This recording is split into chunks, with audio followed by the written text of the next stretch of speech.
Anyway, guys, welcome to the Let's Talk Bling podcast. That's a horrible name.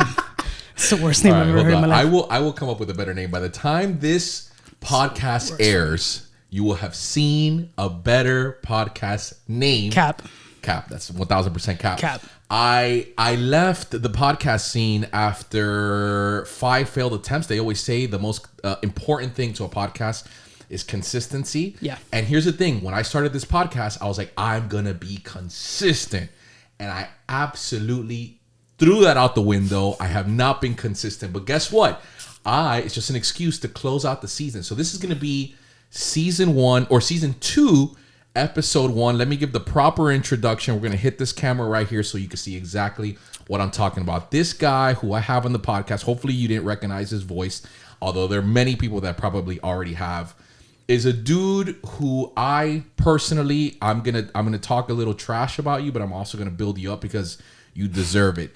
You are the guy who single-handedly emerged our company, my previous company, in the jewelry internet space. Whereas we were just selling locally for almost 2 years, you quite literally pulled us out from under the ground and appeared us into the stratosphere that is YouTube, the stratosphere that is social media, when nobody had a clue who the hell we were. He is a really, really good friend.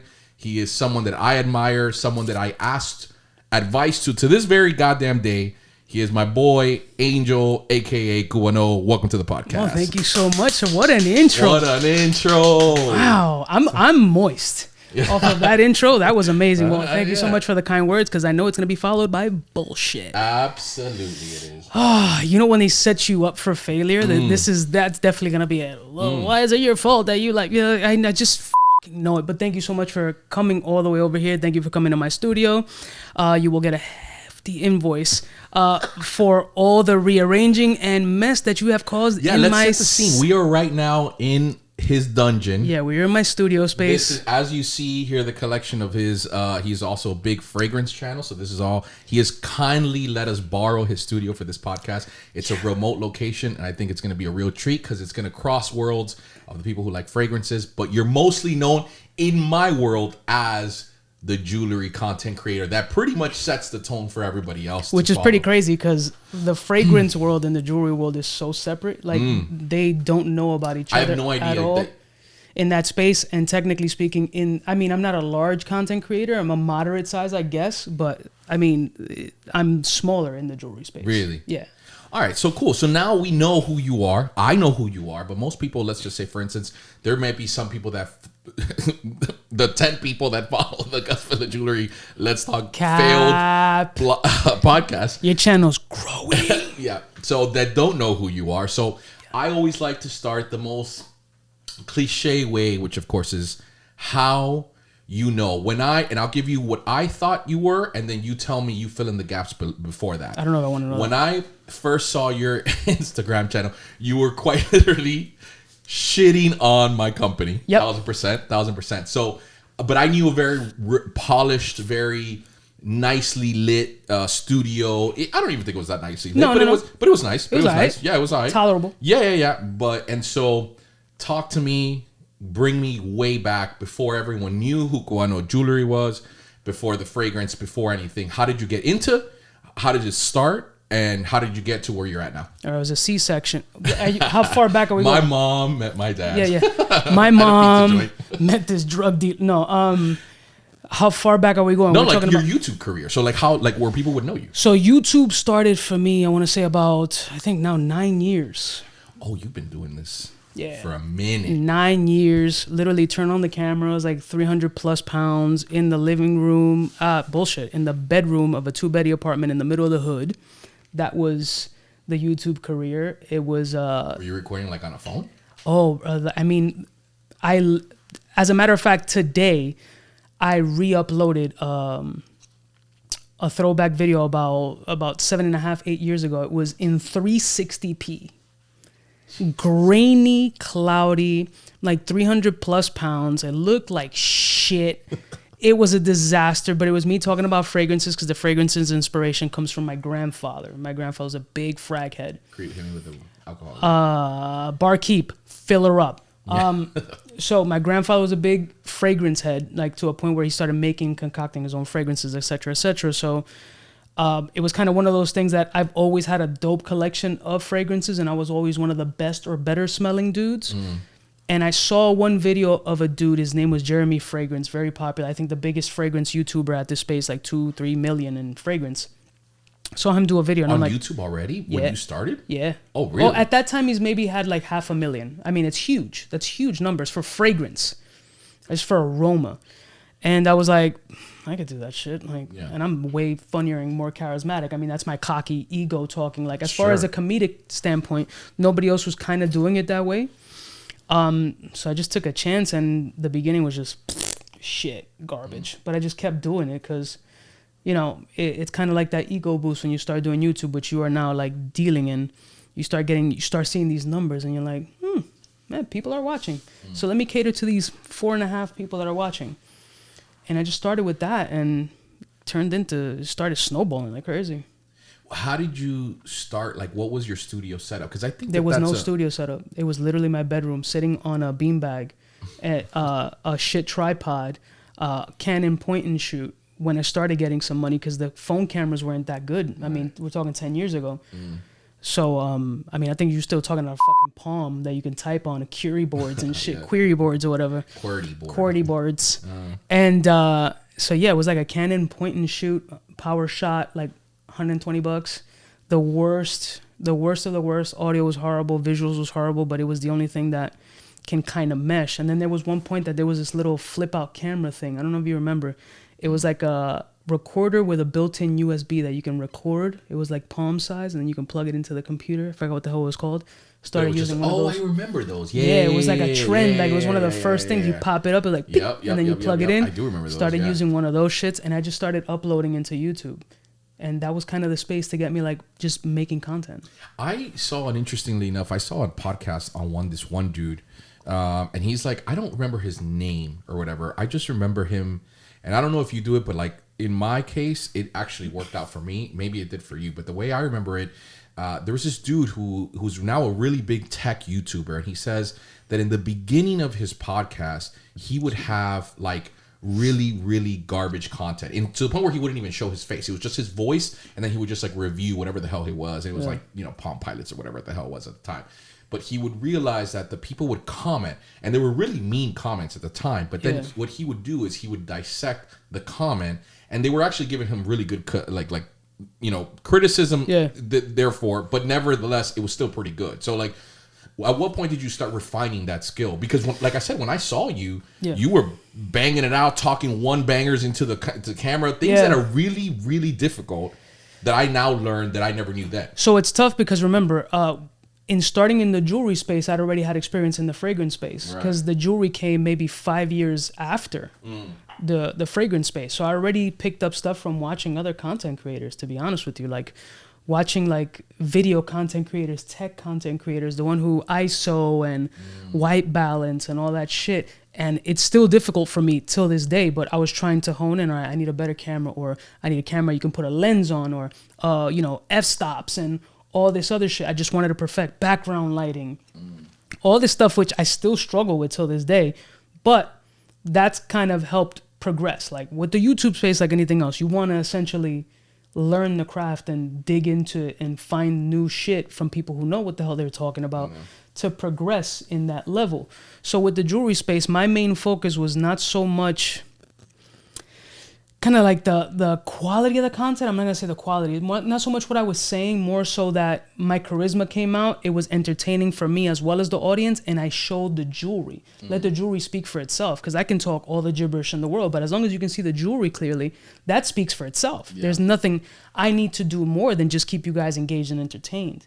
That was the main focus, is how to get the jewelry in frame as clear as possible.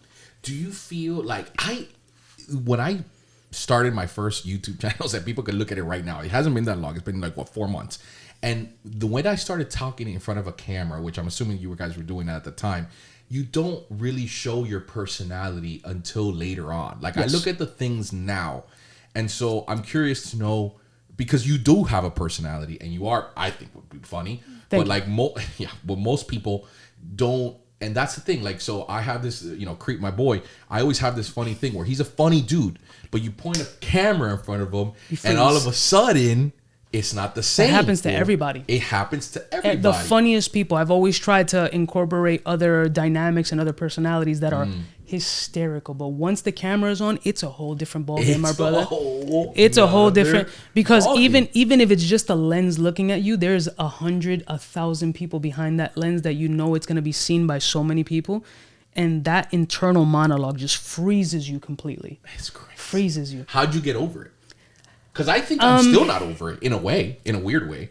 I can do it. I have more stage fright than camera fright at this point. I'm so much more uncomfortable in front of the camera than like in front of tons of people. Like I've been requested to be in front of panels and stuff, and I've done a couple of panels in the fragrance space, and that's like the wildest, most uncomfortable. It's like the scary scenario that you think of in your brain with the camera in front of you in real life. That shit is insane. But the camera, it just felt like, I'm literally talking to a camera, bro. Like, there's going to be a ton of people going to watch this shit and whatever. But right now, it's just me and a fucking camera. Like, it's not that deep. So it's kind of just getting over that hump and just realizing that you got to have a blast first. Like, this whole YouTube shit really is it's really selfish. I'm entertaining myself, number one. I could only do it if I'm having fun doing this shit. Because I'm the type of person, if I'm not having fun or it's not entertaining, I'm just not gonna do it. Yeah. It's trash. So it's more selfish than anything. Just I want to have fun doing what I'm doing, and that's fun. Do you remember when you started getting like good? Like when do you remember like actually getting good? I don't remember getting good. I mean, I still think I have a long way to go, but I remember getting the traction and the notoriety, and I think the first point of like inspiration was getting noticed. Like recognized, because living in New York City, you know what I'm saying? It's a different. Strange feeling, dude. It's still to this day the weirdest fucking thing. Obviously, I've learned more to deal with it and kind of not be weird or antisocial, just fucking sketchy about it. Because you're a jaded New Yorker, right? Like, yo, what's up? Like you're automatically on like, yo, what? Like you on defense right from jump. So I had to learn to stop turning around with like a fucking crooked face. And just really embrace people, because at this point, about that. Yeah, like I was really like that jaded New Yorker, like, yo, what? Like you just think something else, and at this point, it's like, no, I've seen you, and then you're kind of like, you go in this bipolar route. You're like, oh, okay, what's up? You know what I'm saying? So what I like to do currently, which doesn't happen a ton, but it does happen, is kind of just get their name, trying to make it more personable and shit like that. And when that first started, that's kind of what helped. Like, all right, there's somebody, that guy's watching me. So I'm going to do dope shit because he's watching me. Because I can put a face to the comment or a face to it humanizes it a little bit. So that was kind of like all right, there's something here. How the hell did you get into jewelry though? That makes the correlation's still not there. You're doing fragrances. And then I didn't know you even did it. I just knew you reviewed chains. More specifically, Shout Out My Chain. So I mean, it was fucking, it was trash. Fucking worst shit I've ever seen, and that's actually a very pivotal part in the jewelry space on that review, because one, I think, or why I would hope people would see that the honesty is 100% there, that there's no fluff. The only fluff is the entertainment factor, right? Sure. The animation, the dynamic. You're in stage. But I always give an honest review, and that was that scenario. It was garbage. And, we spoke about it or whatever. But how'd you get into that? How'd you start reviewing chains? So it all started with an experience of buying a chain at Trax. And I've mentioned this in previous stories, so it's not, putting anybody on blast. I was in the mission to buy my first Cuban link as an adult. Like I had one as a kid. I lost it, right? So back in the day, there was always, in the Heights where I'm from, there was always, and I'm sure it was in Florida, the Miami, door to, bro, please come on, Miami, don't whatever, be that guy, dog. Whatever, dog. Don't be that guy. Fuck you. Anyway, there was that door-to-door jewelry salesman that your mom knew somebody who sold jewelry and would come to your crib and show you pieces or whatever. I know that. I know one. I know my that family still jeweler. exists. Yeah. Oh, that's awesome. It's my sister's best friend's dad. So this guy used to sell coke. Oh, okay. So coke probably. And jewelry. No, not probably, definitely. The coke nail was on fleek. I remember that guy, Vincent. He's probably dead. But anyway, he would come to the crib and sell Cuban links or whatever. My grandmother bought me my first Cuban link, and I think my wife lost it. She still denies it to this day, but I digress. So as an adult, I was doing my homework and I wanted to buy a Cuban link, and Trax was one of the most notable as far as eBay advertising, marketing names. Huge in the urban hip hop scene in the Diamond District, because everything in the Diamond District is kind of seedy, shady, weird. Yeah. You don't know the names. It's just a storefront. So the only place I knew about jewelry was Canal and Trax. So I went to Trax. I ordered a chain from Trax online. It was an easy process, so it also didn't have me to go downtown, find parking, pay $100 for parking, etc., etc. I bought my chain. I didn't like it. Because I remember when I used to get the chains from this dude, he was very particular about the hang straight test. I know every jeweler hates me for that. Every single Miami jeweler hates me for the hang straight test. So he was the hang straight guy. Okay, the sales pitch. But he would come to your crib and tell you something had to hang straight? That's how he sold it. He's like, si pues fulano lo vende aquí, joyería fulano vende aquí, si tiene que estar así, esto que a whole sales pitch in that little folder and shit with the chains. Oh, that's sketch. Yeah, again, he had chains, bracelets, the fucking Indian head rings. Remember the Indian head rings? That still come. What do you mean? Do I remember them? They still pop. Yeah. So those shits, but those were late 80s, 90s, whatever. Granted, they've been around forever and a day. So that always stuck to my head. I was like, this looks wrong. And then I looked on YouTube to try to get, like everybody else. Everybody tries to get a guide from YouTube. Thank you. And let me get you some ice here. No drink break while the story goes on. Go on. So I looked on YouTube, and there was a one video that I saw from Daniel Jewelry Inc. Before me. I think his name, I don't want to get his name wrong, because that definitely played it, and I've mentioned it. Damn. It was already Juice. an existing video? Okay, got it. Juice Time, I want to say, something like that. Juice Time. And I've given him props in the videos before, but that was the first time I seen it. He was very happy with the chain that he bought or whatever. I was like, who the hell are these people? I looked up Google, found the reviews. The reviews were positive.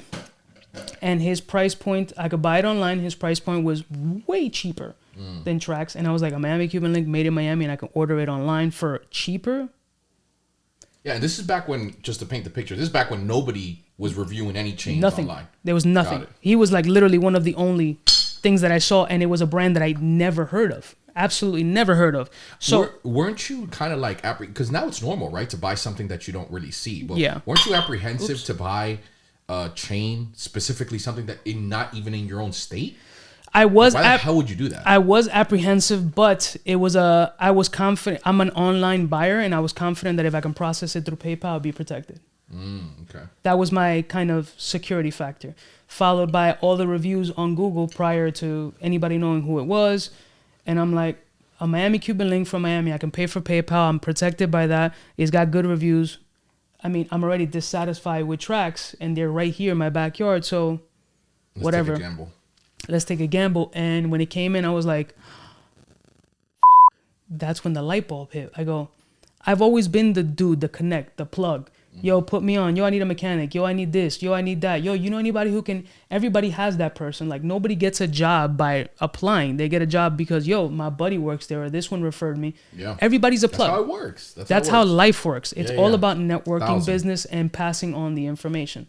So for me, it was all about passing this information to a bunch of strangers who probably had the same experience as me, or maybe just don't know what this Coke dealer / jewelry salesman was putting me onto on this sales pitch. Maybe there's something to it. We're going to have to blur that. You know what I'm saying? No, why? He's dead. He's 100% dead. All right. You know what I'm saying? Coke is great. Speaking of which, let me get some Coke right there next to you. Right, the liquid kind, you animals. Christ. Spike the say drink. Say no to drugs. I was kidding. It's all satire. Savages. I got this piece. It was... This was from Daniels. Yes. Cool. It was everything that I wanted at a cheaper price. At that time, it was a quick turnaround. Don't ask me how. It was like a month, maybe less, maybe much less. Cheers. Salud. Cheers, brother. And I was like, man, I was thinking locally. I was like, other New Yorkers need to know that you can get shit outside of Diamond District. And if you're going to get a Miami Cuban link, why not fucking get it from Miami, from Cubans? Right. You know what I mean? That was kind of like my basic ass knowledge. And that's kind of where the whole thing started, like just off of that one video, like kind of like being the plug for other people. Like, yo, guys, here's an option. You know, it's on you.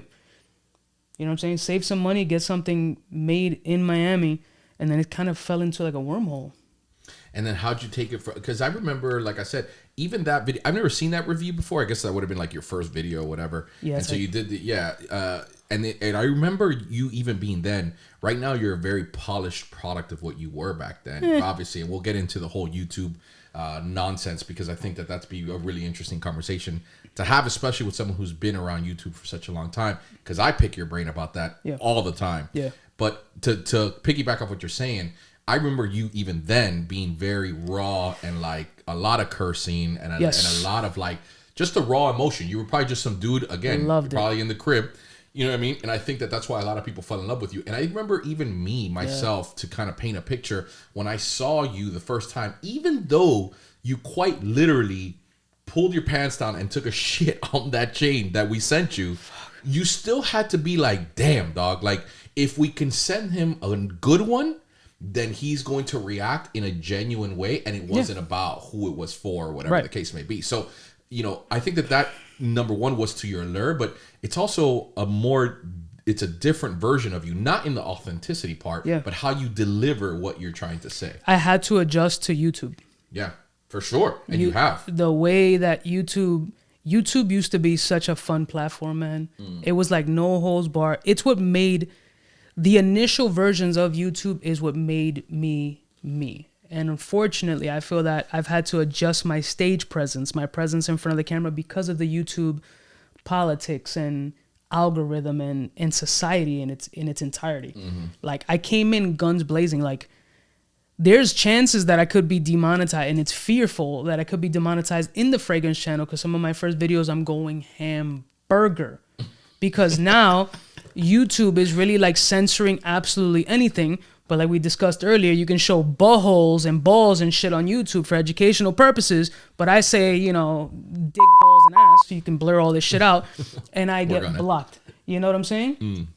So I've had to adapt to it if I wanted to maintain making content. And again, in a selfish way, entertaining myself to make this kind of content for the audience, the little group of people that watch me.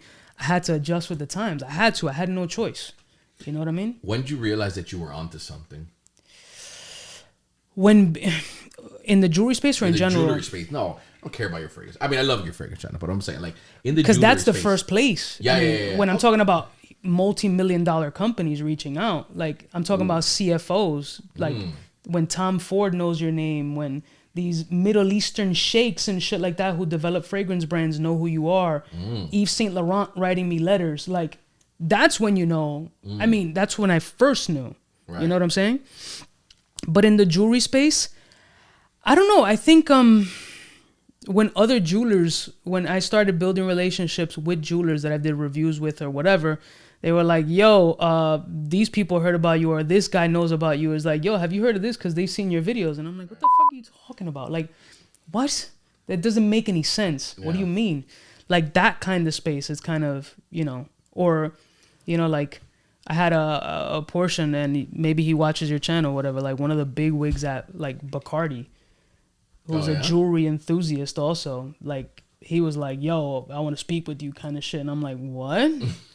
Like, what's up? He's like, yo, I want you to review my shit or whatever, my collection or whatever, who's got a very beautiful setup. Yeah. Like, real for like a big wig at Bacardi, he's got some gangster shit. But that kind of like, what the fuck? Yeah. What I'm gonna ask you a random question. This was just a hitter, just to throw things off. Yeah. And I'm gonna do this. Surprise question number one: who has the best Cuban link chain? My favorite is still Danny Jewelry, number one. Really? Yeah. Oh wow, you traitorous mother.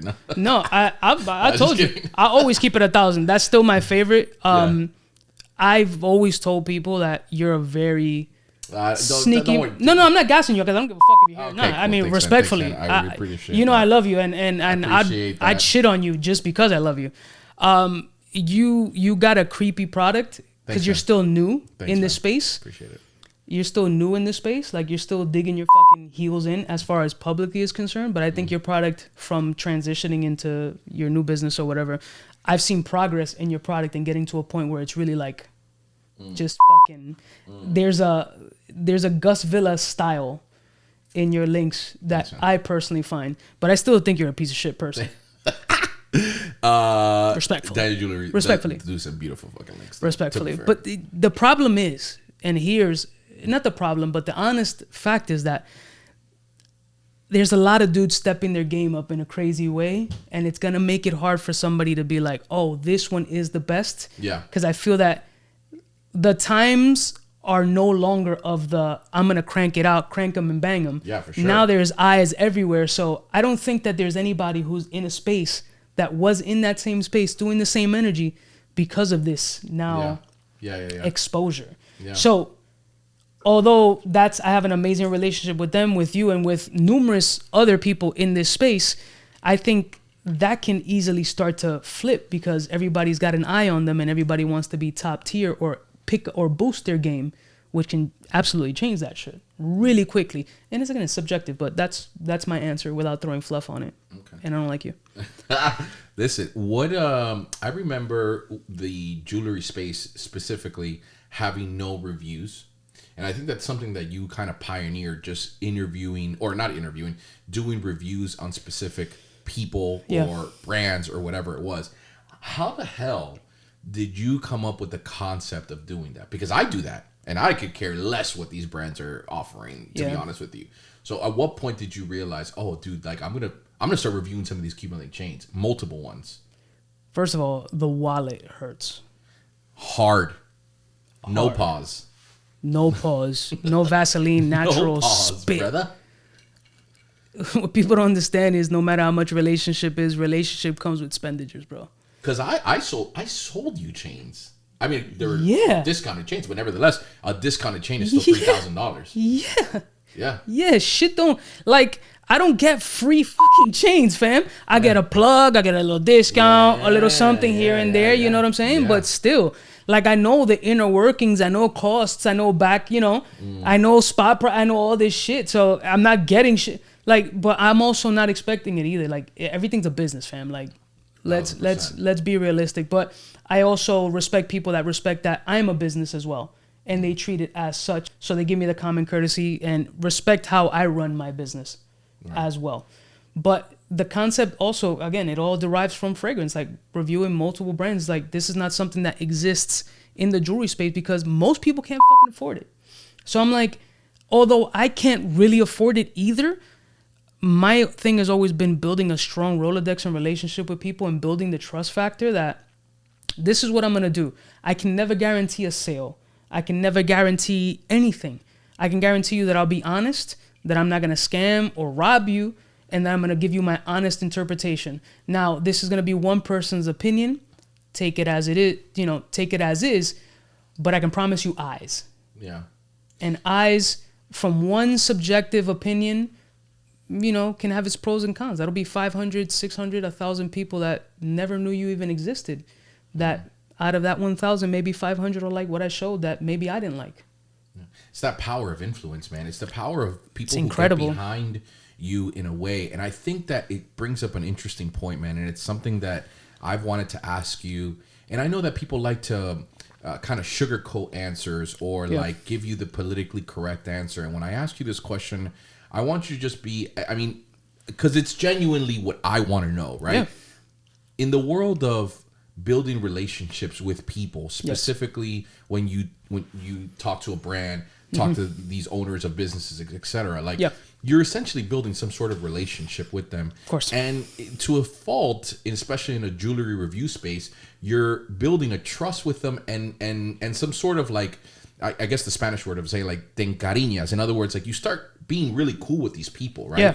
So how do you mix that world of giving a real honest opinion without the bias of the love that you have for that person?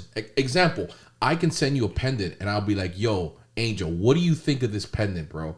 And then like you understanding that if you give a bad review on it, regardless of what you may think, it's going to negatively affect a business of a person that you have a relationship with. Like, I think about that myself. That's why I distance myself so much from other jewelry companies, because I could care less, and it's much easier for me to not shit on them, but like if I think it's shit, tell them. So how do you separate that? Because I'll give you an example. Yeah. The one time I sent you that one bracelet, we were already cool. This is when I was at the other company. Yeah. And you called me and you told me, yo, dude, I'm going to say this, what I don't like about it. And I'm with you because you told me that. Yeah. You know what I mean? But I think that even in my case, this is admitting it, full transparency because we're on this podcast, I thought you went a little lesser on us because we were kind of cool. Yeah. So with that, honestly, if I have a relationship with you and you know what type of time and energy I'm on, I don't think you would expect anything less but the honesty. Because if you're presenting this to me, you're looking for the eyes, right? But you also know what type of energy I'm on. So a friend would never ask another friend, yo, can you give me a positive review? Right. Because then our friendship will be kind of done. You're tarnishing that. Yeah. Because if You're I came with you, leveraging it. you're leveraging that relationship. And if I go with everybody with the same energy, I'm going to give an honest review. This is what it is or whatever. But if you take advantage of that, then I know what type of energy you're on. And then you're going to get a different side from me or not get anything from me. Right? So I build these relationships with these brands based on, you know what I'm on. You respect what I'm on. You let me go with what I'm on. You're taking the risk, just like if you were selling a chain and that customer was unsatisfied and leaves a negative Yelp review. Sure. You're taking this, it comes with the territory. I mean, there's just nothing else. I can't fluff it for a collaboration, for a brand, for a discount or whatever. That just is not my vibe and it's not my energy, bro. And you as my friend should respect that. It's like you telling your boy, yo, be honest with me, bro. Yo, is my chick cheating on me? Or be honest, yo, this clothes looks like shit, right? I'm going to be like, yeah, you look like shit. Respectfully, you look like shit. And I would hope you respect me more for being real. And I would think that me being real would make you step your game up, if you value my opinion, to make a better product and improve your service. And how do you do because so for influencers, like for instance, for yourself, that not only live on this, right? Yeah. There's gotta be that temptation for a regular person who lives off selling sponsorships, talking about getting eyeballs on your brand, which ultimately equates to money in your pocket. How do you balance that need to have money in your pocket? Fucking impossible. For a positive review. And then the worst part about it is that you have such loyal people that are so devoted to your opinion because you've never lied to them. How do you say, I'm not going to put $3,000. I'm going to keep it real. Yeah. Just so that some jerk that doesn't appreciate you behind the YouTube comment says, 1,000%. Oh, yeah. Because then 2 seconds later, somebody else will come out and then they just flip the loyalty. Bro, I wish I was more I wish I was more of a scumbag, bro. I think it's personal. Every person has to have their own different ethics and their morals or whatever. You know what I'm saying? I wish I was more of a scumbag. There's been scenarios in all facets of YouTube that people want to pay for a positive review. I can't. I already know what type of energy you're on right from jump. You know what I'm saying? And I just feel that just comes with baggage and like what's the way to say it? The lack of authenticity that'll come off in the video. I just feel it, bro. Maybe it's ego. Maybe it's just my cockiness. Maybe that's why I'm not more successful. Is because I don't shill it. I don't fucking boost it. I don't fucking take it to the next level. You know, in doing those kind of things. It's ego. I can't. It just doesn't. It's not my character, bro. I don't like it. It just doesn't feel good. For me, and again, with the brand, if they just don't align with it, because I'm very specific on these types of deals, it's kind of like, yo, ABC, I'm going to give my honest, whether positive or negative, here is what it is. And they can pretty much say, all right, cool. Or there's been brands that are like, it's like, well, we have a solid product. I think you'll have nothing but positive things to say. I go, well, I don't know that. I have no idea. I've only seen a picture or whatever. It looks good in picture, but when, we'll see. Kind of tilting you one way. Yeah, it's rare that a brand comes out and kind of directly. I've only had maybe a good 2 handfuls of brands in all spaces kind of nudge you a little bit. But it's more requests that I get is just good quality content. Yeah. It's kind of like just keep that same dynamic energy. And those are kind of the ones that I really like. I like what you're on. Yeah. You know what I'm saying? Just keep that dynamic energy or whatever. Surprisingly enough, in the jewelry space, not a crazy amount of people would come on some negative shit. They're more so concerned about eyes. Yeah. Really, because half these people just aren't known. Do you think that, like, as a person, bro, and I ask you this question because I as myself, like a content creator, I did content creation through the lens of a person who never saw who I was. I used to do these things called like IG lives or whatever back when they were popping, and I used to go on there and talk trash for an hour or whatever. Yeah. And it was cool. Like that was great. But now stepping into the YouTube space, I've had to like question my own, I guess, morality of like how I'm going to deliver content. Is this positive? Is this negative? How am I going to express, certain ideas that I have? I ask you because you've been in this game a lot longer, fucking 9 years. I've only been doing this shit for 4 months, Yeah. And so do you think that deep down inside YouTube has changed the way you look at things and the way you are? Because it has, at least for me, bro. 100%. And in what way has it affected you? I can't fully be myself. Ain't that terrible though? Because that's where I was going with that. It's horrible. It's horrible. Honestly. That's why I'm leaning towards brands like Rumble, which is now going to be YouTube's competitor with just a really ugly platform. It's just set up horribly. Aesthetically, it's garbage. But they are right now what YouTube used to be, man. When YouTube was wide open, damn, dude, bro, what a fucking fun ride, man. It's disappointing and it's disheartening because that's what made my career. Right. The fact that I was I know I keep going back to the fragrance, but that's what launched, that's what set everything up. Yeah, I was the Howard Stern of fragrance. Like this dude who's not a fragrance connoisseur, he's not a perfumer, he was just coming in here and going wild. But out of 1,400 videos that I have in fragrance, I've had like 80, 90 demonetized because of language. Really? I make zero money off of that. Demonetized because of language. I didn't show my ass. I didn't show my balls. I haven't done anything offensive or racist or anything along that space. Just being me.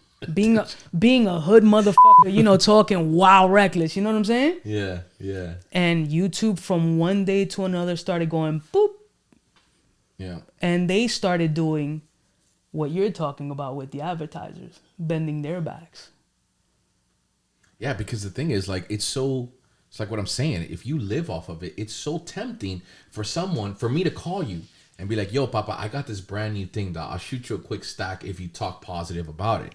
And because you've built so much. That bothers me so much. You saying it right now, just I want to punch you in your lip.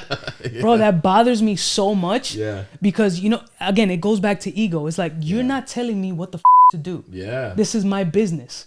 Like that's kind of the way I take it, and it just came. I just got angry off. Yeah, it. No. Sometimes because but that's what it is. The way a business owner sees it is, I'm putting money in your pocket. You're gonna do what I say. And the way I see it is, be like motherfucker. I be like, sorry, sorry, I got crazy. Relax, sorry, I got crazy. Oh Christ! The way I see it is like, you ain't telling me to do shit on my channel. This is my shit. I've had bosses before. I'm horrible with authority. You're not telling me what to do, and that's how I see it, bro. It's like an abusive parent. You know what I'm saying? That's exactly how I see it. And it triggers the shit out of me. You're not telling me, yo, I'm gonna give you a stack. You ain't giving me 2 stacks. You ain't telling me what the to do on my channel. I'm sorry. And it's an ego problem because shit, that could have been 2 stacks in my pocket, but my dignity is still there. And it's stupid in some levels, maybe, but I'd rather be prouder and more honest and realer with my audience, that 5 or 6 people that fucking trust me, than be a scumbag and give you and bend to your will. Like, yeah. I'm like, sell my ass like a whore for money. Like, nah, that's not happening, fam. Like, you see how fucking triggered I am? Must be Give me bourbon. the wildest bribe you got. The wildest bribe? Yeah, like the wildest. Do this, and I'll give you this. You don't have to send names. We're not gonna mention the company names or whatever. Just give me the wildest one. Send an entire collection plus, a couple thousand cash to just blow the brand up. Yeah. Oh damn. I mean, entire collections and whatever you want, plus cash, plus PC of the sales, promo code, the whole shit. But I need. You need positivity. I need that, and I need that Cuba energy. I need that. They boost. I need that. I need that boom. I need that rugged. I need that. And you said no. She in the studio? Yeah, bro. No. Perfect segue. What's your biggest mistake? Second curveball question. My biggest mistake? As a content creator, yeah. Biggest mistake. I think Biggest mistake. I think I can tell you one of them. Okay. I think it's editing and stuff like that. Like No. For Never me, mind. For me, but okay, go Never ahead. mind. Yeah. I think sometimes you could be not everyone's cup of tea in your older videos. Oh, 100%. And I think sometimes, like myself, and this is just a self-admission because like sometimes you have to improve on yourself. I like to be a dude who is a lot of everyone's cup of tea. I don't. And I sometimes will bend my personality because you've seen me when these cameras roll out, how I really am. Yeah. And we're joking around and I love to talk shit and we like to make fun of people. And like, there's nothing more that brings me joy. I had a comedian on the podcast. Yeah. Shout out to my boy Manny Gavarito. He's a shout out. I don't know who you are. He's a comedian down in Miami. And he told me that the style of comedy that I like was called borderline comedy.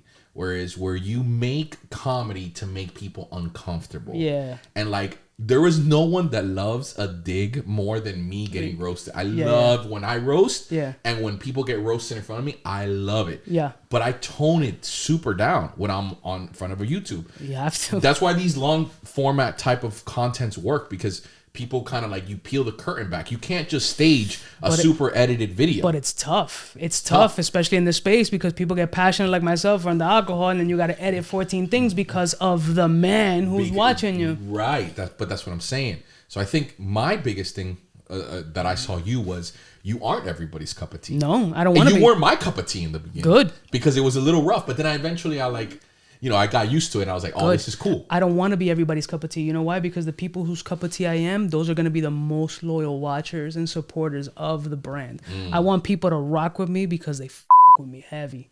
You know what I'm saying? And those people who are in my circle, and I've seen it in some of the events that I go to or whatever, bro, they rock with me heavy. And the love that they show is, I'll take that over numbers all day. Because it fills you in a real, and it sounds cliche and shit, but that's when you see these people like, yo, and they embrace you like with love, like a real pound and shit, bro, that's better than any numbers, bro. And I hope somebody in this space who does content can accept that and what's the word that I'm looking for?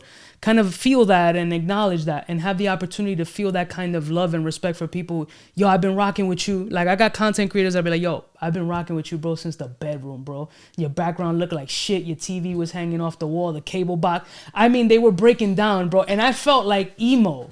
I was getting emo. I was like, this motherfucker's talking about my cable box. Cables would look like shit hanging on. Isn't that crazy? Yeah, he's like, yo, the camera looked like shit. Your room was dirty as fuck. Your bed wasn't even made. I'm like, you wildin', giving me all the details. I'm like, yo, but nothing's better than that. I'm not gonna be everybody's cup of tea, and that's how YouTube is though. Who's everybody's cup of tea? That shit is weird, no? Like if there's somebody, a lot of people that are. I don't know. I don't. There are a lot of people that I don't know. Pride themselves in that, and that's a different strategy. And like I said, maybe it's a smarter strategy. Sometimes in my own self-admission, just to admit it, like sometimes I try to do that. I try to be a very watered-down version. I admire it from a looking outwards perspective. How, I mean, and of course, I'm not comparing this to be like courage in the sense of army people going into a battlefield. Here we go. That's not what it is. Here we go. What I'm saying, I'm the fucking Marines. I'm the first line of defense. Like, go ahead, give me some. No. What I'm saying is, I'm not comparing it to that courage. But what I'm saying is, it does take a certain amount of balls to be like, hey, listen, man, I know that this is only going to work like for the 30% of this pizza pie. Sure. Whereas I know that I can maybe tame it down and I could be 90% or 80% of the But I've lost some of those balls. Let's be honest. Self awareness is key. I've had to change and I've compromised myself, in the space that I can't be as turned up. I can't be as crazy. I can't say everything that I really want to say. I can't be the real me full blown because YouTube doesn't allow it. It will jeopardize my brand and business. And I also got to think about, it's ego, but it's also like, I also got to think about people who watch me and look forward to it. Because I get DMs all the time or whatever. And I get people showing love all the time. Yo, keep doing what you're doing. You know what I'm saying? Like that shit feels good, man. You know what I mean? Like these are people who don't know you, but they feel like they know you or whatever. And like, it's like, I got to tone it down or whatever. So this channel doesn't get shut down. So, Ralph can fucking watch my channels and I can entertain him, which entertains me. Yeah. But I've had to lose my balls, respectfully. I mean, it is what it is. Like, I've had to compromise and I've had to bend. I won't bend on my morals. I won't get the paid, whatever, all that bullshit. I won't do that. But I kind of got to bend to the YouTube will, because that's the direction that is going, unless Rumble takes off. And I go that route, or I launch my own shit, which is extraordinarily difficult. Extraordinarily difficult, because YouTube is the largest search engine in the world.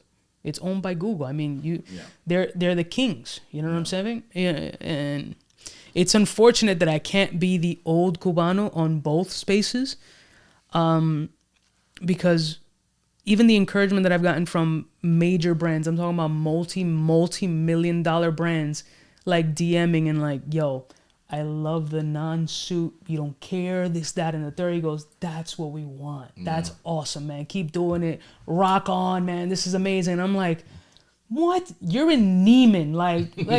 Come on, bro. What? It's wild. Like, that shit is dope. And I can't push it as far as I really want to, because I've seen, I've seen the damage that it does, unfortunately. I mean, I felt the damage, at least. Curveball question number 3.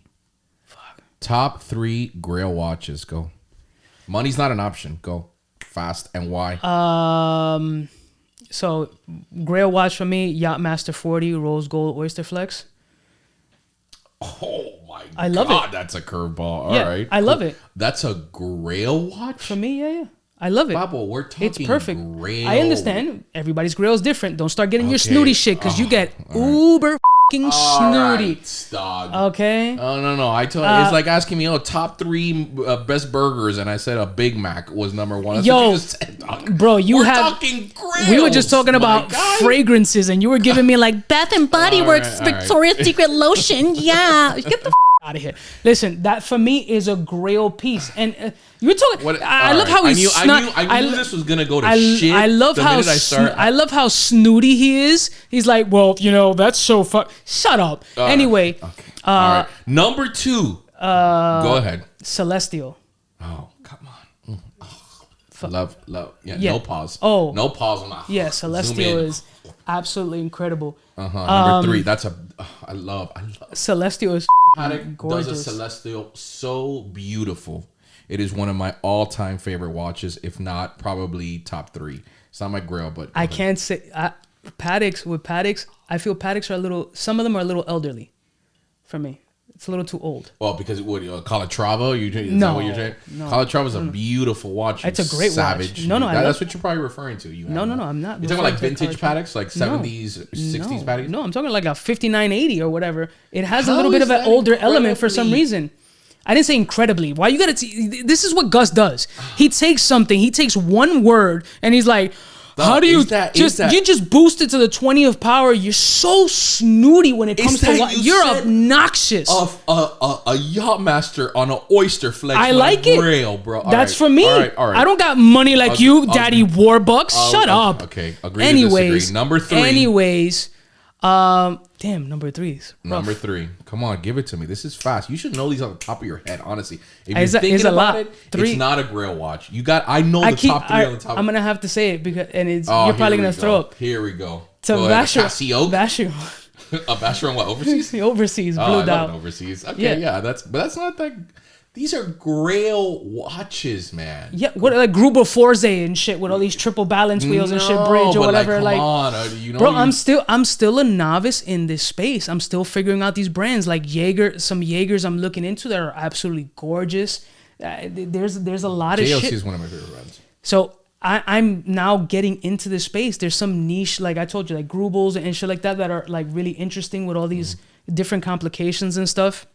Some of these indie brands like Moser, these are little things like Moser. Yeah, I mean, I'm still getting into these shit. Federico Talks Watches, who always has a Moser on. Yeah. He's super. He's very entertaining actually. Yeah. So it's hard. These Grails are gonna change for me because I'm in a process of learning still. I'm still a rookie in that space. You know what I'm saying? So I like a Grail that's an obtainable, realistic Grail. Can I tell you a problem with thing? And it's a question problem. It's a pro-clash question. I try to fuse those words and it sucked. It's a problem question. Shut up, bitch. Just listen to me. All right. Look, as a person who has such a strong influence, And yet, this is respectfully, true respectfully. I don't mean any offense by what I'm about to say. Okay. Someone who has such a powerful, such a powerful influence, more specifically on people who are in the YouTube space, who I consider are typically younger cats. Okay. Between the ages of 18, maybe 26. Okay. The majority, of course, there's a lot of variance to that. All right. And so someone who has so much power when you say something that people follow. Yeah. How do you balance that because again, this is the disrespectful part that I say respectfully. Yeah. You aren't a jeweler, right? So you don't know. I say that in every video. Yeah, I know. And I love that. Yeah. I think one of the things that I told you before is, what the most thing that I loved about your review on us is that you said, in this particular chain, in this particular time that they sent me, just that little thing. Yeah. Because people like to be on YouTube and they like to blanket it. Oh no, because as an example, Gus Village makes 100%. Shitty locks. Oh. It may just be one lock that I made that was shitty because I'm not perfect. 1,000%. No, they just make shitty locks. Like, it doesn't work that way. No, in this particular lock, on this particular chain, I got a shitty lock. Cool. Yeah. How do you differentiate the power that you have with knowing full responsibility that you are not a jeweler and you may not know it? Yeah. And I mean that respectfully. Yeah. Like, how do you do that? I don't think you're giving me way more credit. Like, I'm actually thinking about the other people who are doing content. Do you ever do content and worry about like, oh man, these jewelers are gonna eat me alive? No. Really? No. Oh, shit. Okay. No, because that goes back to me caring of you want a positive review. I don't care these brands. I don't fuck. You send me a fragrance and I don't like it. I'm gonna say I don't like it.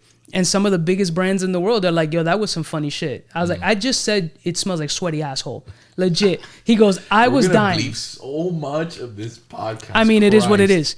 Right. No, I don't think about.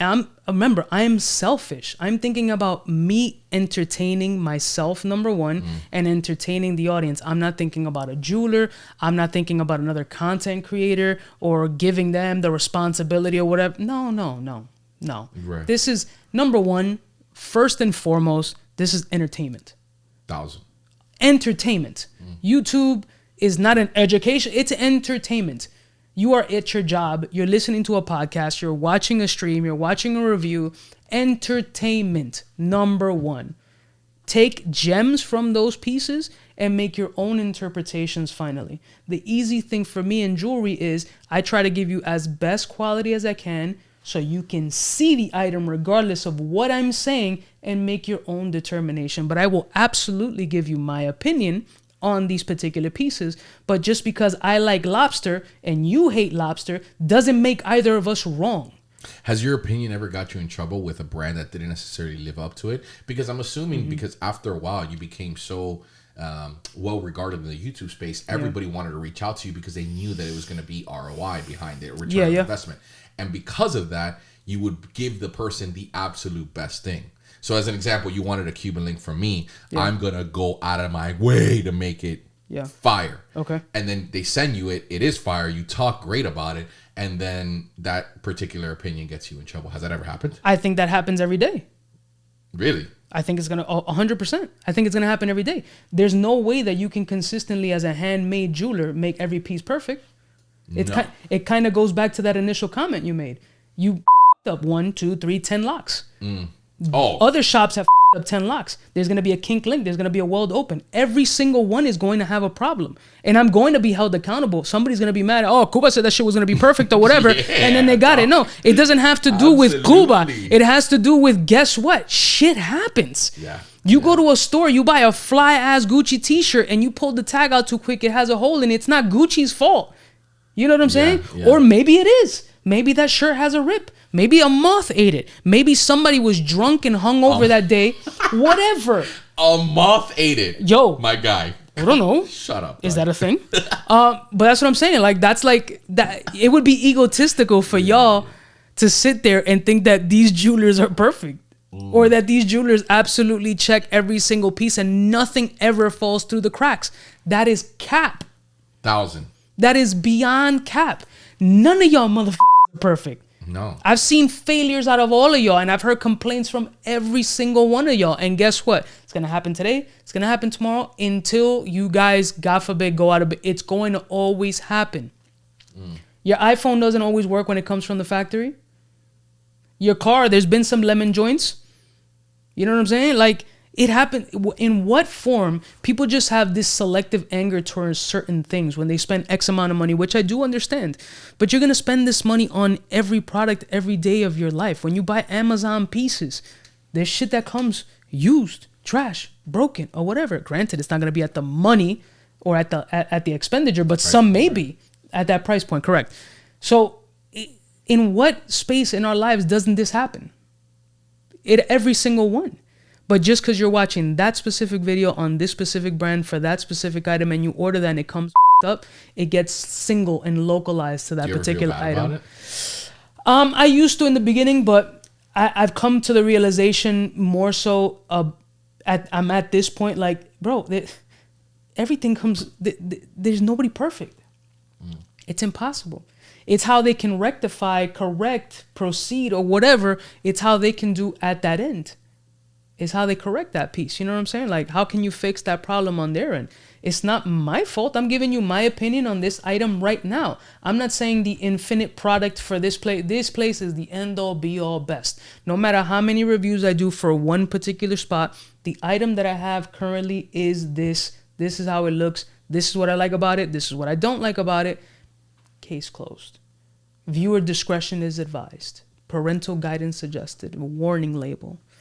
Like, it's going to be with every facet, bro. There's not going to be one thing that you've ever bought off a review. Is there never been that you've purchased something that has from a review or from a Yelp or from a restaurant that you've gotten, this is the best steak I've ever had in my life. Go try Salt Bay's $500 steak. Yeah. And it's $500,000. He does all his salt, sweat, arm, grease and shit. And it's the biggest piece of shit that you've ever tried in your life. But 5,000 Yelp reviews say it's dope, right? So who's wrong? His steak is trash. I've been. I've never been. I refuse to because I can make a dope steak myself. Like, why do I need to? I don't want your arm juice on my steak. I'm Gucci. Thanks. Appreciate you. But you know what I'm saying? Like, it's so subjective. Yeah. You know what I'm saying? Yeah. It's taste. It's quality. They had a bad day, whatever the case may be. Did y'all drop the ball on quality control? Maybe that day you did. Maybe there was too much shit going on. Guess what? It's called humanity. I mean, people think that everybody's invincible nowadays. Like, there's this cloak of perfection and just... Oh, it's a weird time. Like, I had to step back and be like, bro, there's no way. Yeah. There's no way that this dude's lock is going to be perfect every single time. There's no way that this dude's chain's going to hang straight all the fucking time. Or a weld is showing, or he didn't polish, or he didn't dip it, or whatever. Can we bury this right now, please? God, you've already... Can we do... No, we haven't, dog. We haven't officially done this. I'm going to bury this shit right here. Go ahead. Because you know what, dog? Censor me, dog. Censor me, YouTube. Everyone can go fuck themselves, more specifically you, with your stupid fucking hang straight test because your mother's uncle's brother's cousin who used to sell you cocaine and shout out to you, baby. I miss you, brother. R.I.P.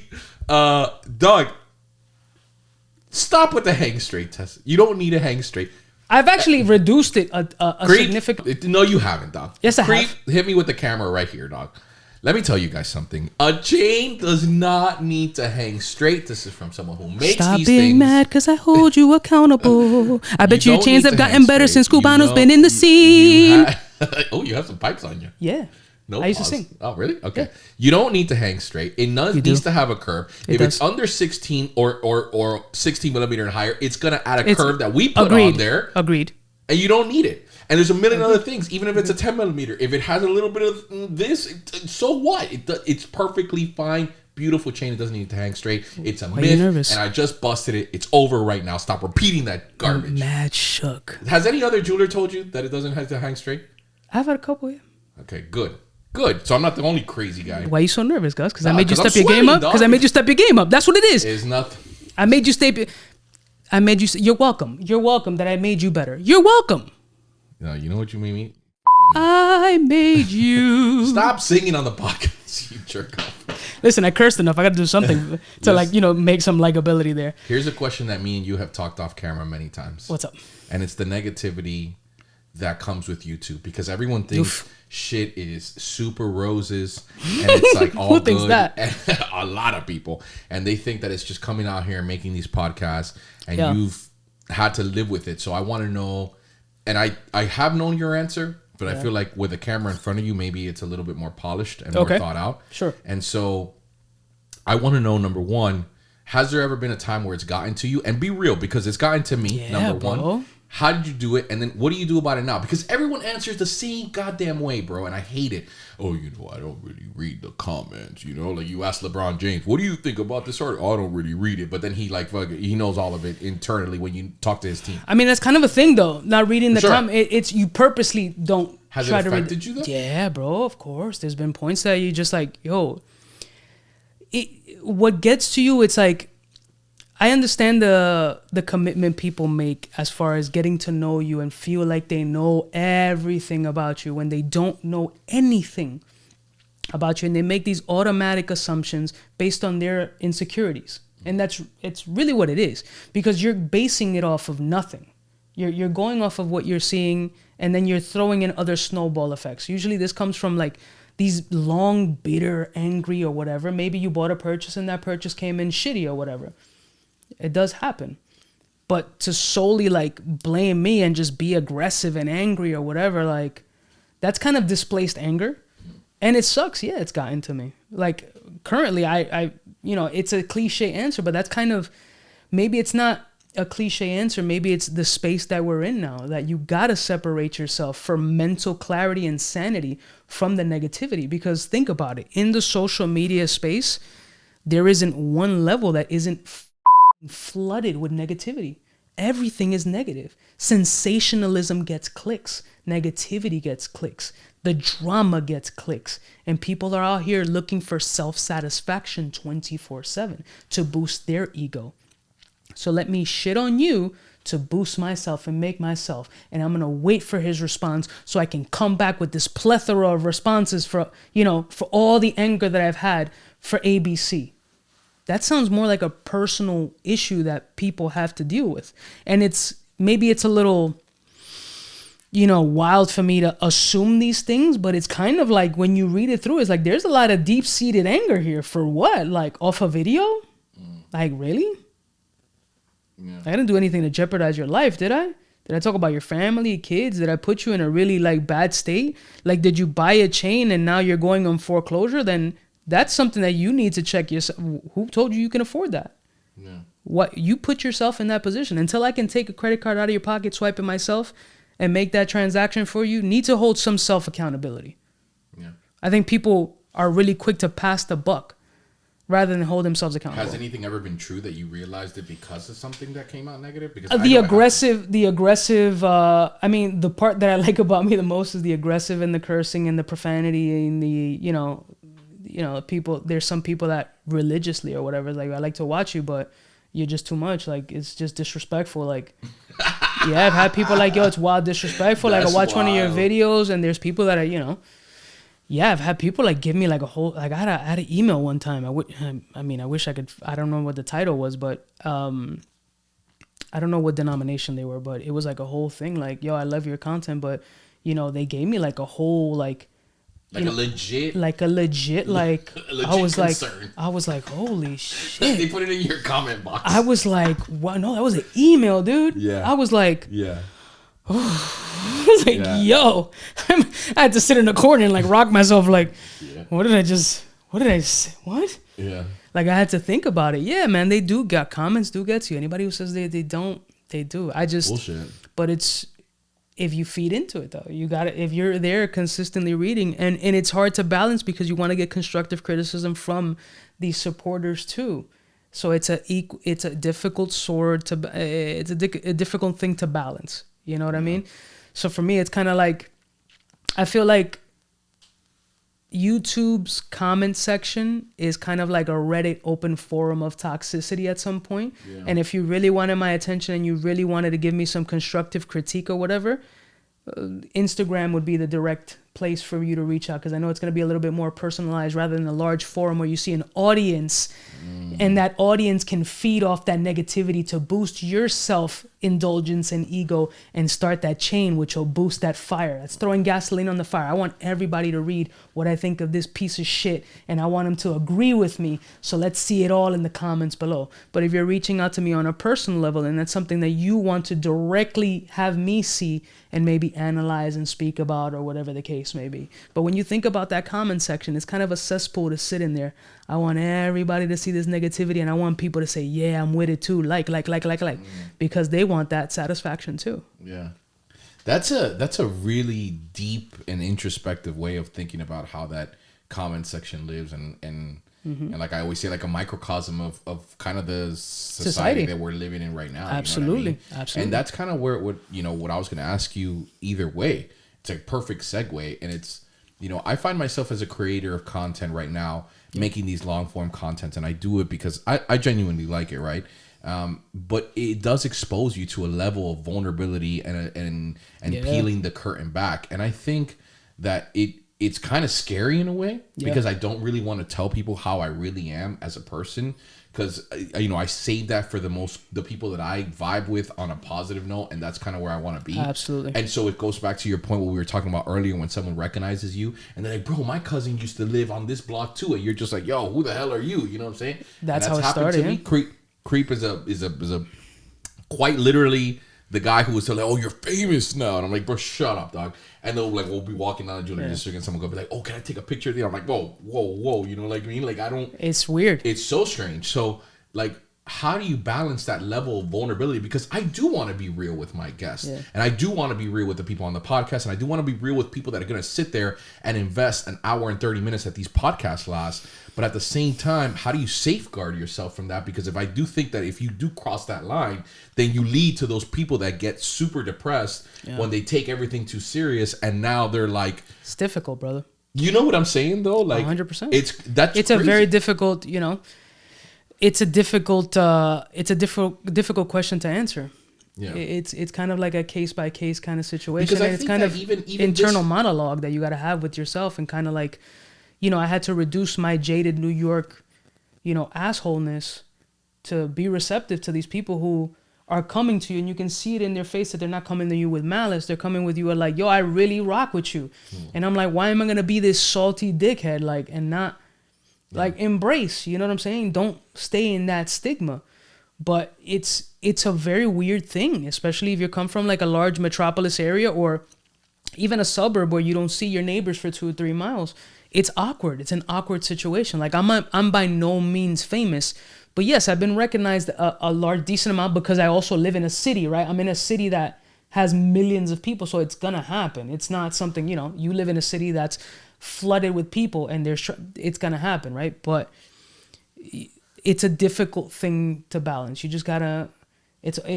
I'm a person who feeds off of energy, and kind of the way you approach that energy or have that kind of vibe, I kind of match that vibe. But it's tough, man. It's tough. You don't want to put your level of vulnerability out there. You got to keep it. You got to keep something sacred. Everybody puts everything on the internet nowadays. Like Naring assholes. That shit is wild. But it's the thing. Also, it's like nobody keeps shit sacred anymore. Like everything is. Every single piece is going to be on social media for critique, for satisfaction, for validation.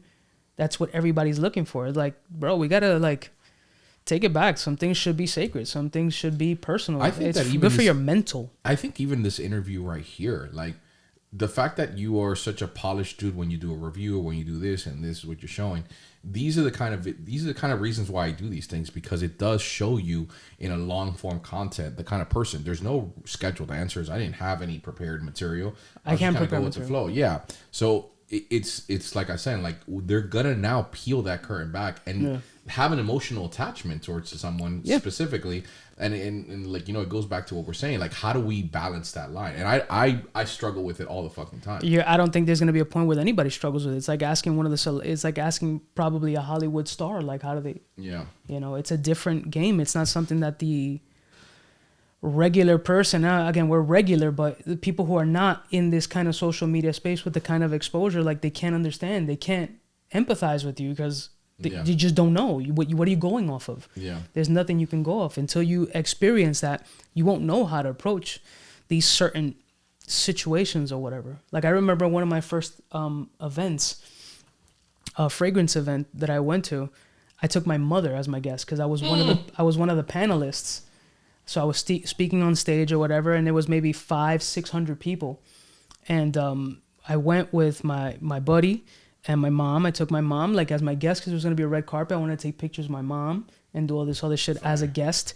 I took my mom, and the elevator opened up to the event, and people were like, "Cuba!" And my mother clenched her purse and held me back on a protective tip, like, "What the hell's going on?"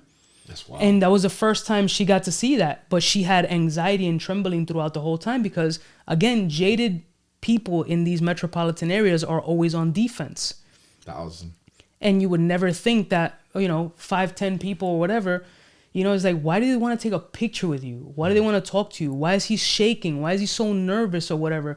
And it's as weird for her as it is for me. Like, bro, I'm so basic and regular. Like, I'm not famous at all, brother, but I'm appreciative of that reaction. Like, that's amazing. Like, thank you. Like I just don't know how to respond. Yeah. You know what I mean? Dude. Like, all I can say is thank you, and I'm super appreciative of her. I just don't know what to say. Yeah. Like, I don't want to be like, oh, you want to take a picture? Like, that's weird too. You know what I'm saying? Like, Super weird, bro. Like, hell yeah. I dude. kind of just embrace and trying to bring some humility in it. Like, yo, what's your name? I want to know your name. If you're with your spouse, I want to meet you and your spouse, shake your hand, look at you both in the eye, embrace you, because you took the time to. It takes balls to come up to somebody. I can't do it. I don't do it. I can't do it. I don't. I'll give you a Snapple fact. So A Snapple? I'll give you a Snapple fact. That is I'm old. dating yourself. Yeah, I'm G. old. Nah, so I used to work in a hotel at 18 years old, around there. The hotel no longer exists. It was called the Swiss Hotel. They were doing movie junkets, and I was a houseman. I would clean, like a dude maid. You were like an usher. No, a dude maid. A dude maid. That's awesome. And they were having a movie junket. I forget what the movie is. I wish I could remember it offhand, but Pacino was in the building. Oh, nice.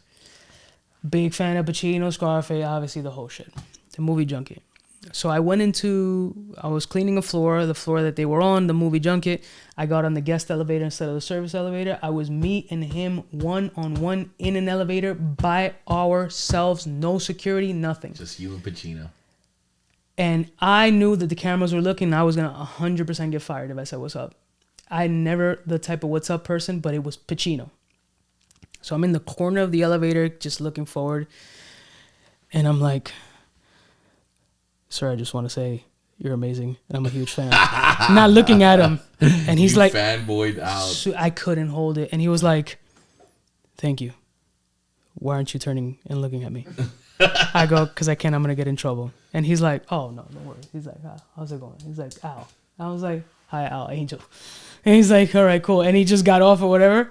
Bro, security's right there waiting for me, dude. And I'm like, bro, the first time that I have like any kind of balls to approach or say something to something of that stature, I literally like get like that was like final. I didn't get fired, but it was like literally final warning right from jump. Why? Because you just can't say what's up to them? No, not at all. Especially somebody of that caliber. But like that's kind of one of those things that stayed in my head. Like, yo, just don't say. They're normal. Leave them alone. They don't want to be bothered. And so it's kind of like it takes a lot of balls to do that. Like I knew how much anxiety and nerves I had just to do that. So imagine that, and that's a celeb coming up to a loser to say what's up. Like, yo, I love your chain videos or your fragrances. Like that takes balls. Number one, it's got to be awkward as shit. So I'm not gonna be here awkward and weird to you because you enjoy my content. Thanks, dude. Like that's awesome. I appreciate you. Yeah. Because I know how weird and difficult it is. What's coming up next for the CubaKnow brand?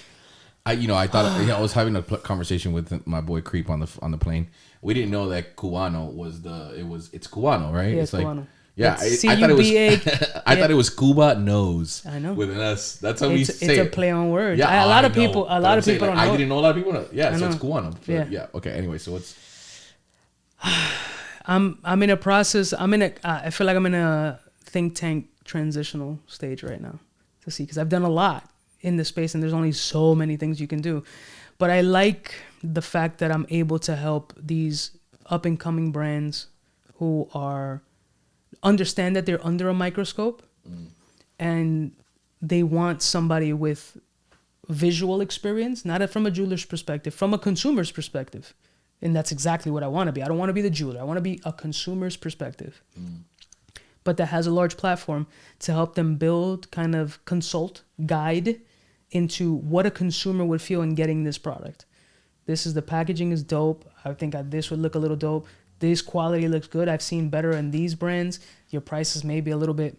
Since I have a little bit of knowledge from here, a little bit from here, from all angles, I think helping these small brands and seeing how receptive and how appreciative some of these brands have been with their growth or whatever. There's a value there. I'm just trying to pave the way accordingly. But the Cubano brand as a whole, I'm gonna try to work on my own fragrance.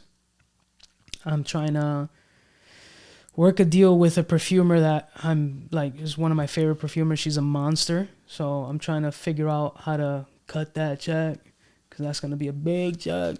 Qué rico. But yeah, man, like I've got an offer to do like a meet and greet at Neiman Marcus here in Jersey. That was sick. Like to do an event catered around me. That was really sick. That's awesome. Neiman is trying to speak with their PR. That's pretty dope. There's a lot of little things, man. I just want to continue doing what I enjoy doing, which is content, entertainment. It's really something that, more than anything, like, I just like the whole product review portion, not necessarily jewelry, not necessarily fragrance. I like to continue sharing my opinion on particular products and loving not knowing everything. That's a beautiful thing. That's sick, man. Yeah. I love not knowing everything. I love all the stuff that I learned from y'all, from all the jewelers that I built relationships with, of how these things work, these intricacies or whatever. Like, it's sick. Like, for anybody who thinks, like, you know everything or whatever, bro, you don't know shit. And that's sick. That's such a dope feeling to learn. To not be in a school environment, but to still learn stuff. Yeah. It's sick. I love to learn. I'm humbled. I'm in this space, the learning of the watches space. Obviously, it's overly saturated in the YouTube space. I mean, I would have gotten crazy exposure with my getting hired at Luxury Bazaar, but that's a whole other story. Yeah, you would have. But everything's a learning process, man. I just want to build. Right now, the focus is building the Cubano brand into a media company. Beautiful. Putting other people on. Like, I like to put people on. People that I vibe with, that are on my same energy. I'm big on energy, bro. And if you're in my circle, bro, there's nothing I won't do. For you to succeed, like, dude, everything. I love it. Because that should just, again, it's egotistical. It boosts my ego. Yeah, sure does. It's going to boost my ego to know that I can help build what you may potentially want. That's satisfaction for me. That I'm gonna build my guy. Like, awesome. It's amazing. You know what I'm saying? Yeah, but that's also a little bit of selflessness in there. It's ego, but it's also selfless. You know, I look at it from the... we're also... Well, you're 40. You know, you're old. I'm old. Yeah, and I'm not that old, but it does help. You look washed, though. Thanks, bro. I mean, you look washed. I really appreciate but respect. I mean, a handsome washed. Yeah, no, I respect that. Last curveball question of the day: worst piece, worst chain that you've ever received? Yours. Let's go. That shit was trash. Let's go. And that's because you got it from the sweatshop downstairs. That can't have been the worst piece you've ever received. No, it's not. It's up there in top 3. Okay, all right. That shit was garbage. That shit was garbage. I'll take Mount Rushmore of garbage pieces. Oh, man. There was, I'm trying to think who was the brand. I mean, the video's up there. Oh, I don't remember the name of the brand, but I go through some of these Instagram garbage brands. Yeah, bro, that shit was bad, dog. I mean, oversized bail, stones falling out. Ugh. Oh man, I've seen a few pieces. What else? I'm trying to think. There was I think there was one brand, Shop Soldier or Black Soldier or some shit like that. Oof, that shit was garbage. I mean, I think it literally came like disassembled. Like, it was just broken in the box. On a purchase.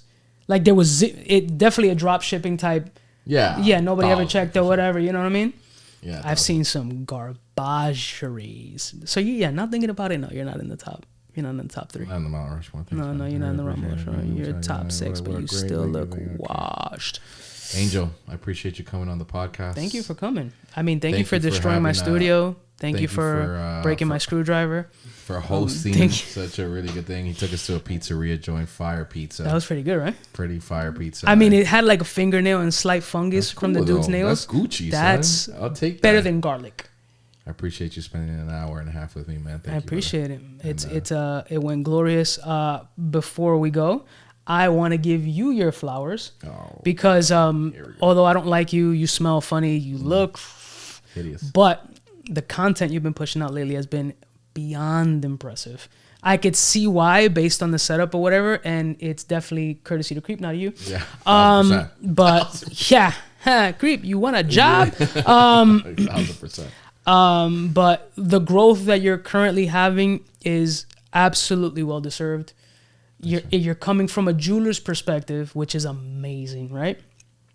And you're very dynamic in front of the camera, very charismatic, which we've had these conversations off camera, and we've both kind of complimented each other on the same type of shit as far as charisma and ability to do these types of things.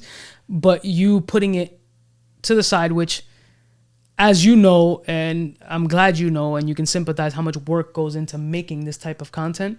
So doing that, managing a business and making really good content is, I got to give you your flowers. I mean, you're absolutely going to continue growing. I hope you keep it up because you bring a fresh take to this space. So